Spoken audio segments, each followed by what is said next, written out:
যদি তোর ডাক শুনে কেউ না আসে তবে একলা চলো রে, এই লাইনগুলি আমরা প্রত্যেকেই শুনেছি।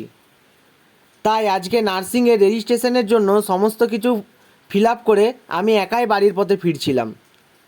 নেমেছিলাম দুর্গাপুর স্টেশনে। নেমেই দেখি আমার পেটের মতো দুর্গাপুর স্টেশনটাও পুরোটা খালি। অ্যাকচুয়ালি এদিকে প্রচণ্ড বৃষ্টি হয়েছিল, তার জন্য স্টেশন পুরো ফাঁকা ছিল, কিন্তু আমাদের পেটটাও ছিল খালি। চোখের সামনে পড়লো জয়মাতারা হিন্দু হোটেল নামে এই হোটেলটা। ঢুকে পড়লাম হোটেলের ভিতর।